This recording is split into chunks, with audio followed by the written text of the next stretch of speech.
మేమందరం కూడా చదువుకుని ఒక అబ్బాయి వికారాబాద్కి వెళ్ళి వచ్చింది శరత్ అనుకుంటా అబ్బాయి చెప్తుండే అన్న మేము లైబ్రరీలో చదువుకుంటుంటే ఆ రోజు కోదండరామ్ గారు బల్మూరు వెంకట్ గారు ఆకునూరు మురళి గారు రియాజ్ గారు మా దగ్గరికి వచ్చి ఏ బీఆర్ఎస్ పార్టీ మళ్ళీ గెలిస్తే ఏం చేయది మీరందరూ మా కోసం బస్సు యాత్ర చేయండి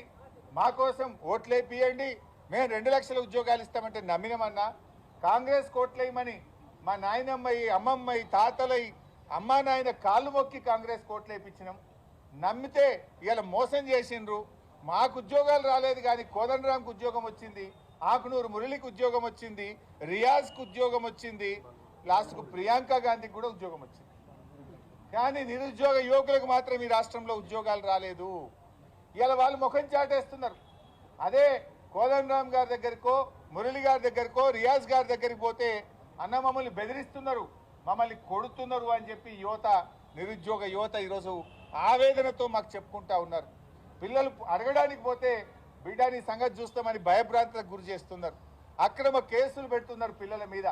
ప్రశ్నిస్తే పిల్లల మీద దాడులకు పాల్పడతా ఉన్నారు నిరుద్యోగ యువకులారా ధైర్యంగా ఉండండి భయపడాల్సిన అవసరం లేదు తెలంగాణ రక్తంలోనే ప్రశ్నించే తత్వం ఉంది పోరాటంతోనే తెలంగాణ రాష్ట్రాన్ని కేసీఆర్ గారు సాధించారు మీరు పోరాడండి మీ వెనుక బీఆర్ఎస్ పార్టీ ఉంటది మీకు న్యాయబద్ధంగా కాంగ్రెస్ పార్టీ ఇచ్చిన హామీలు అమలు చేసేదాకా మీ వెన్నంటి బీఆర్ఎస్ పార్టీ ఉంటది మీ న్యాయబద్ధమైన పోరాటానికి సంపూర్ణమైన మద్దతు ఇస్తాం రేపు శాసనసభలో కూడా బీఆర్ఎస్ పార్టీ మీకోసం గొంతెత్తుతుంది ప్రశ్నిస్తుంది మీ 2 లక్షల ఉద్యోగాలు వచ్చేదాకా ఈ కాంగ్రెస్ పార్టీని రేవంత్ రెడ్డిని